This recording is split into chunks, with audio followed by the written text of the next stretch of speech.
नमस्कार। Ask planet में आपका स्वागत है। मैं यशराज। आज मैं धन के ऊपर बात करूंगा कि ऐसे कौन से योग होते हैं जो इंसान को अच्छा धन देते हैं ज़िंदगी में। कभी धन की कमी नहीं होती और भरपूर धन देते हैं, छोटा-मोटा धन नहीं, ठीक है? बहुत अधिक मात्रा में धन मिलता है। तो उसी के ऊपर मैं बात करूंगा।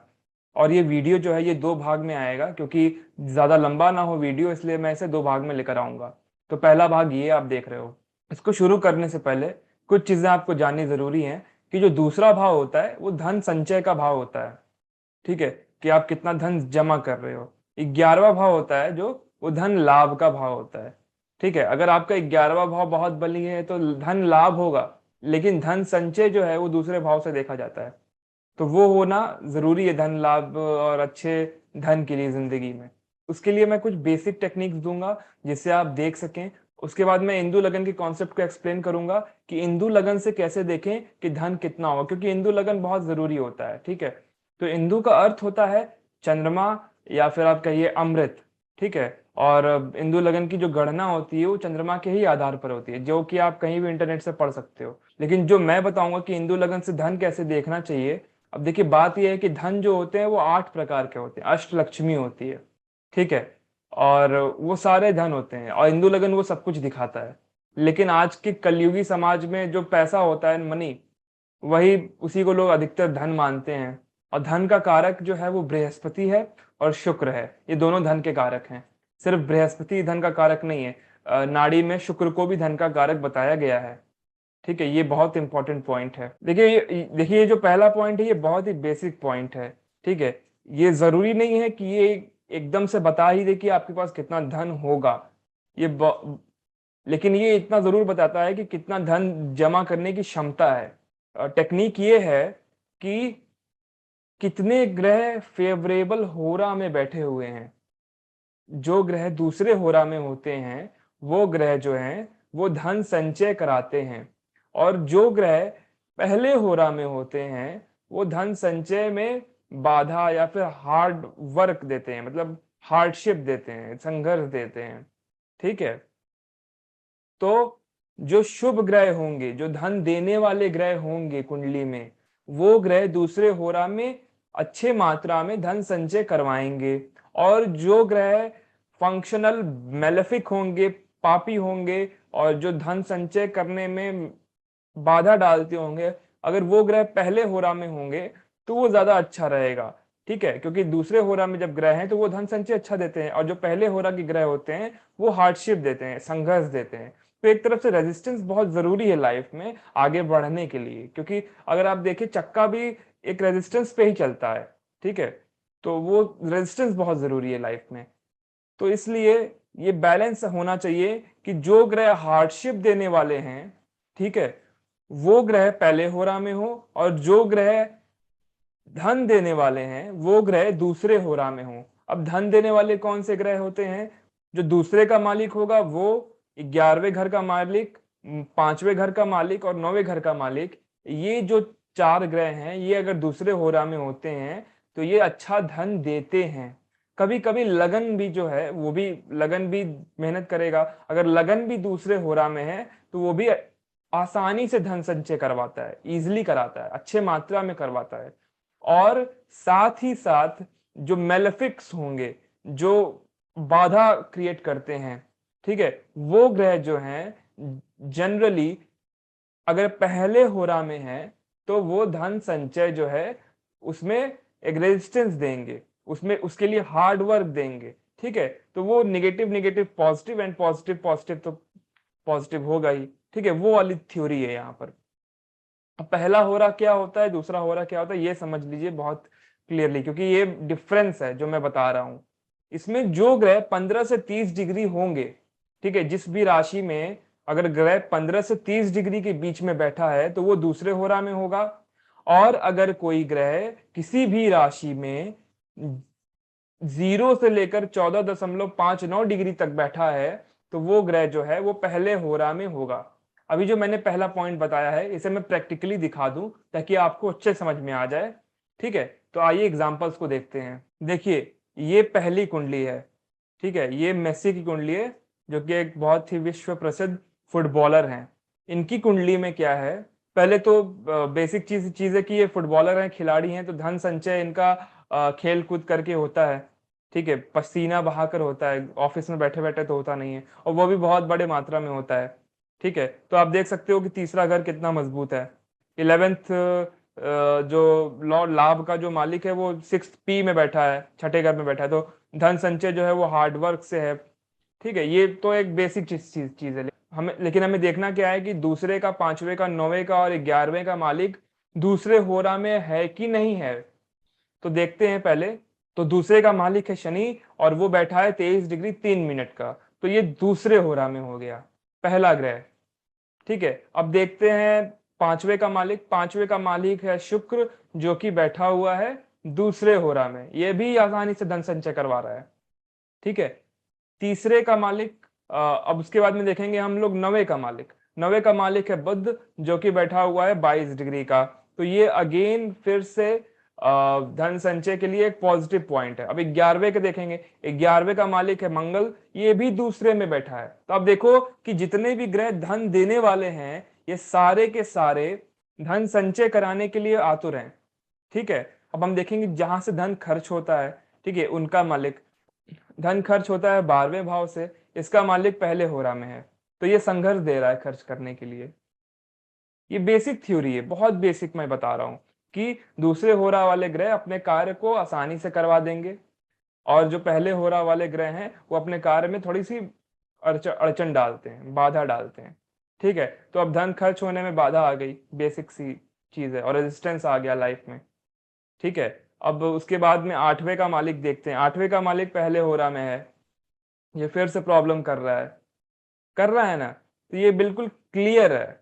इसमें ये बहुत ही बेसिक रूल है और बहुत अच्छा काम करता है, इसलिए मैं बता रहा हूँ आप लोगों से। अब देखते हैं चंद्रमा, जो कि एक योग में, केंद्र का देखिए, केंद्र न्यूट्रल होता है। ठीक है, वो उसका कोई अच्छा बुरा नहीं होता है।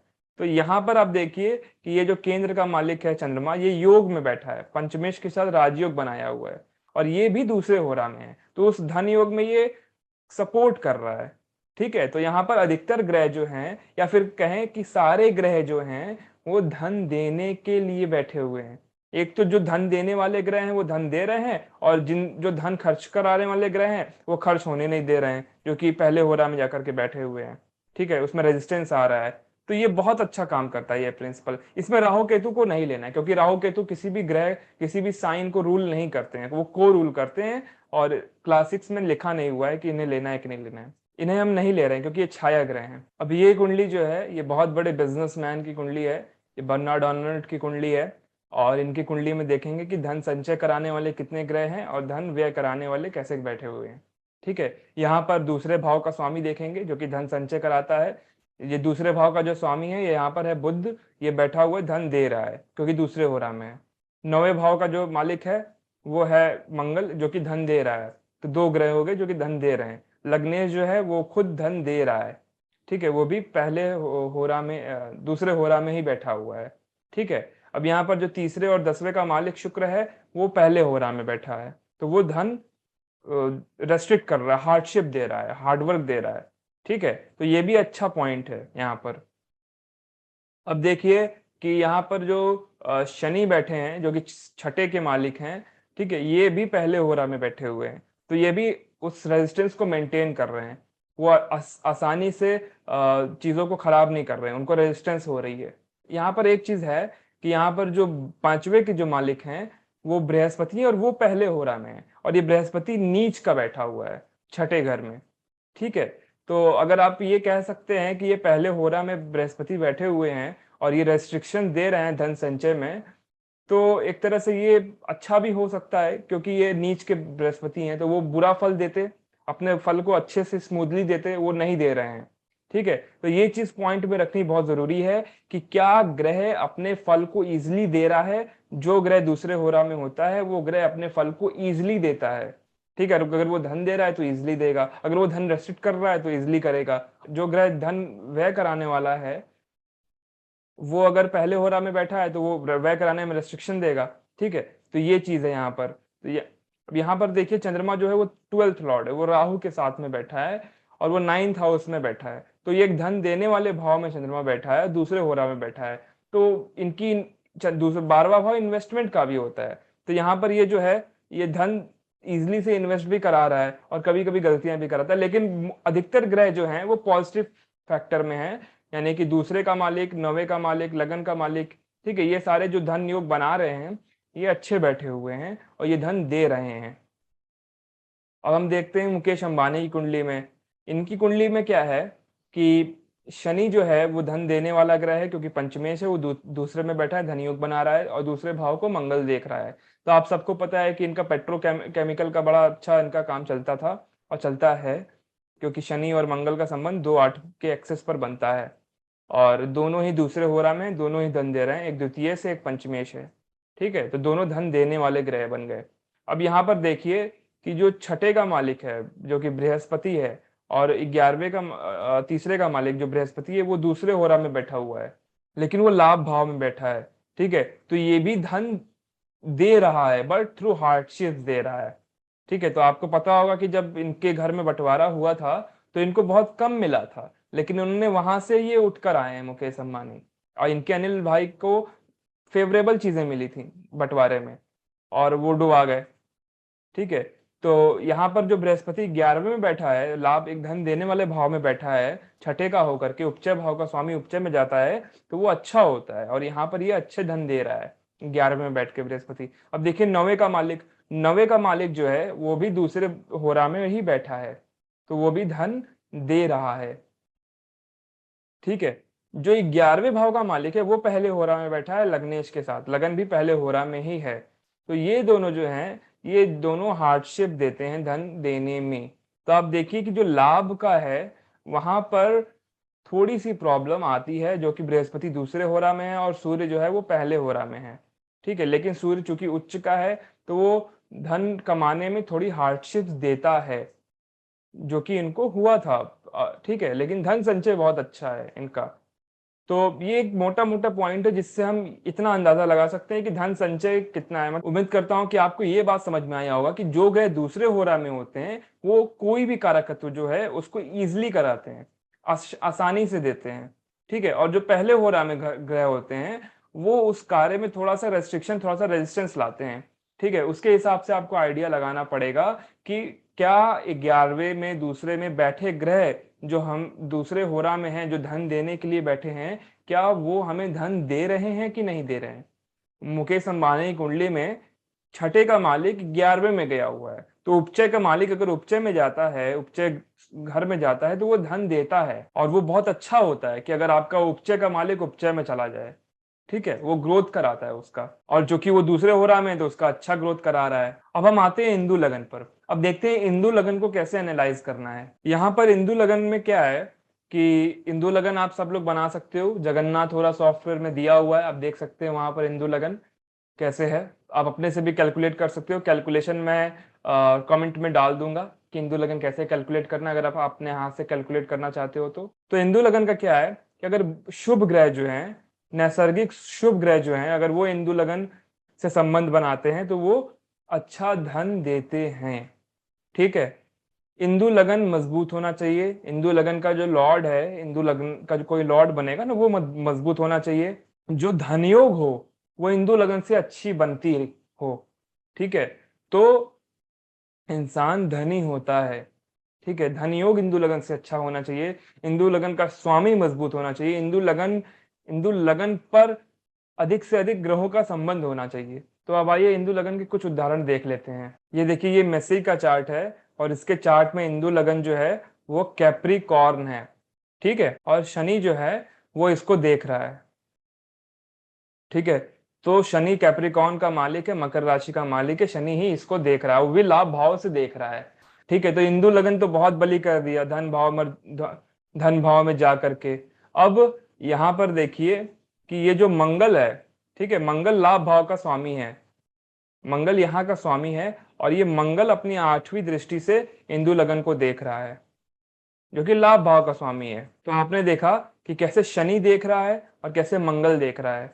ठीक है, ये दोनों ही इंदु लगन को बली कर रहे हैं और ये दोनों ही क्रूर कर रहे हैं। तो इनके धन कमाने का जरिया क्या है, इनके धन कमाने का जरिया जो है तो थोड़ी सी क्रूरता है उसमें। ठीक है, दौड़ना भागना पड़ता है, काफी मेहनत करना पड़ता है, ठीक है।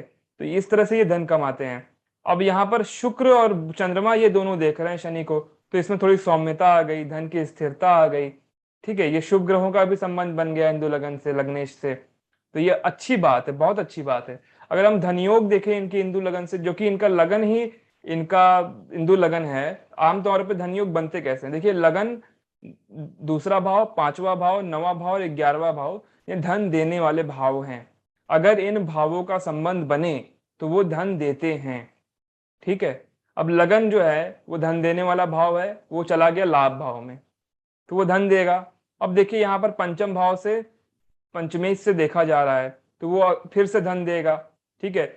चंद्रमा शुक्र अपने आप में एक धन देने वाले ग्रह हैं, जेमिनी में ये राजयोग बनाते हैं धन के लिए। तो ये दोनों शनि को देख रहे हैं, ये दोनों धन दे रहे हैं, तो कितने धन योग बन गए। अब देखिए 11वें का जो मालिक है वो चला गया 9वें के साथ, तो ये फिर एक धन योग बना लिया, ठीक है। अब वहीं पर दूसरे का जो मालिक है ये चला गया लाभ भाव में, ठीक है, ये धन योग दे रहा है। तो लगन से शनि दे रहा है, फिर दूसरे भाव का स्वामी उससे भी धन दे रहा है, ठीक है। फिर शुक्र और चंद्रमा ये दोनों फिर इसको धन दे रहे हैं। तो शनि का यहाँ पर लगन से भी धन देना है, क्योंकि लग्नेश धन देने वाला वो होता है, भाव होता है। दूसरा भाव भी धन देने वाला भाव होता है, दोनों से हो रहा है, ठीक है। यहाँ पर इतने तरह से धन योग बन रहे हैं, तो ये बहुत बली कुंडली है धन के मामले में। इंदु लगन से भी बली है, और लगन तो इनका वही है जो इनका इंदु लगन है। अब दूसरा एग्जाम्पल देखते हैं। इस एग्जाम्पल में इंदु लगन जो है वो कर्क है। तो पहले हम देखेंगे लग्नेश को। लग्नेश चला गया केंद्र में इंदु लगन से, तो बहुत अच्छी बात है, अच्छी अच्छी सिचुएशन है ये। अब हम देखेंगे कि लगन पर किन किन ग्रहों का प्रभाव है। तो लगन पर बृहस्पति का प्रभाव है और बुध का प्रभाव है, ये दो शुभ ग्रह हैं, ठीक है। ये दोनों लगन को देख रहे हैं। अब यहाँ पर बृहस्पति जो है वो नवमेश है, बहुत ही अच्छा है ये, ठीक है। और यहाँ पर बुध जो है वो 12वें का स्वामी है। तो 12वें का स्वामी होने के बाद और नवमेश से संबंध बनाने के बाद ये शुभ ही हो जाएगा, ये खराब नहीं होगा बुध उतना। तो ये बुध जो है ये उतना ज्यादा खराब नहीं है। अब हम देखेंगे धन योग। तो धन योग इस कुंडली में बहुत है, क्योंकि देखिए लाभ भाव का स्वामी जो है वो पंचमेश के साथ संबंध बनाया 8वें में, एक हुआ। लाभ भाव का स्वामी जो है वो द्वितीयेश के साथ संबंध बनाया है, वो है 8वें में, ठीक है। शनि यहाँ पर लाभ भाव का स्वामी शुक्र, दूसरे का है सूर्य, ये दोनों 8वें में। तो ये हो गया दूसरा धन योग। अब देखिए कि दूसरे भाव का जो स्वामी है वो है सूर्य, ठीक है। सूर्य देख रहा है अपने ही राशि को, तो ये बहुत बली हो गया तीन तरह से। अब देखिए सूर्य जो है वो पंचमेश के साथ में धन योग बना रहा है, ठीक है। तो ये हो गया चार, चार हो गए धन योग। यहाँ पर धीरे धीरे कुल होते हैं 10, ठीक है, चार हो गए। अब सबसे बड़ी बात यह है कि यहाँ पर शनि और सूर्य का एक्सचेंज है, तो शनि इन सभी को बलि किया है और सूर्य इसको बलि किया है, तो बहुत अच्छा हो जाता है ऐसे मामलों में। और 8वां भाव को आप ये नहीं कह सकते हो कि 8वां भाव धन नहीं देगा, 8वां भाव बहुत धन देता है, ये बहुत लंबा और बहुत पुश्तैनी धन देता है, ठीक है। बहुत लंबे समय तक धन देता है, ऐसा धन देता है कि जो पुश्ते खाती हैं, ठीक है। 8वां भाव अगर धन दे रहा है, अगर सम्मिलित हो जा रहा है वहां पर, तो ठीक है। तो 4-5 तरह से धन योग बन रहे हैं इस कुंडली में। दूसरी चीज कि नवमेश जो है वो देख रहा है लाभ भाव को, ठीक है। तो ये भी बहुत ही पॉजिटिव पॉइंट है यहाँ पर। तो इस कुंडली में भी अच्छे खासे धन योग बन रहे हैं, ऐसे आप धन योग देखकर आप कह सकते हो। अब मुकेश अंबानी का ही लेते हैं। मुकेश अंबानी की कुंडली में, मुकेश अंबानी की कुंडली में अगर आप धन इंदु लगन देखें, तो इनका इंदु लगन है कैप्रिकॉर्न, इनका भी इंदु लगन कैप्रिकॉर्न ही है, मकर राशि ही है। और इनके में भी वही शनि बैठा हुआ है, शनि देख रहा है लगन को, ठीक है। और शनि को मंगल देख रहा है, तो ये बहुत बड़ा धनयोग हो गया और लगन भी बहुत बली हो गया, ठीक है। अब यहाँ पर भी बहुत बली है लगन ये, ठीक है। अब हम देखेंगे कि धनयोग कितने बन रहे हैं। तो पहले चीज, लगन का लाभ भाव में जाना 1, द्वितीयेश का लाभ भाव में जाना 2, लाभेश का पंचम में जाना 3, पंचमेश का नवमेश बुध के साथ संबंध बनाना 4, ठीक है, क्योंकि बुध और शुक्र का संबंध है। 4 हो गए, 4 हो गए। अब यहाँ पर देखिए जो शनि का जो डिस्पोजिटर है, जो मालिक है मंगल, वो 5वें में गया है, शनि 5वें भाव को देख रहा है, तो ये 5 हो गए, ठीक है। बहुत 5 से ज्यादा धनयोग हो गए। तो ये एक मजबूत कुंडली हो गई। दूसरी चीज ये है कि केंद्र में शुभ ग्रह बैठे हैं, शुक्र और ये और अष्टमेश का संबंध फिर से आ गया, तो इनका भी धन योग जो है वो 8वें भाव से संबंध बना रहा है, जो कि पुश्तैनी है, जो कि इनहेरिटेंस में इन्हें मिला है। ठीक है, तो ये बताता है कि धन योग का सोर्स भी क्या है। धन योग क्या अष्टम भाव से संबंध आएगा तो वो पुश्तैनी भी हो जाता है। तो ये रहा पहला वीडियो। उम्मीद करता हूँ आपको समझ में आया होगा कि हिंदू लगन से हम कैसे देख सकते हैं कि कितना धन होगा। ठीक है, जितना ज्यादा धन योग होंगे उतना ज्यादा धन होगा। ठीक है, उसमें काफी पॉइंट्स, मैंने 3 पॉइंट्स बताए हैं जो कि बहुत इजीली बताते हैं कि धन कितना होगा। अगली वीडियो में बताऊंगा कि अगर धन कमाने में कोई बाधा आती है, कोई अड़चने हैं, तो उसको कैसे कम किया जा सकता है। ठीक है, वो कार्मिक रेमेडीज होंगी, उस वीडियो को भूलिएगा नहीं। और इस वीडियो पे आपकी क्या राय है, आपको वीडियो कितना अच्छा लगा, लाइक करिए और कमेंट करिए। अगर कोई सुझाव हो वो दीजिए, और अगर कोई क्वेश्चन हो, कोई डाउट हो तो वो करिए। ठीक है, उम्मीद करता हूँ आपको वीडियो अच्छी लगी होगी। धन्यवाद, ख्याल रखिए अपना।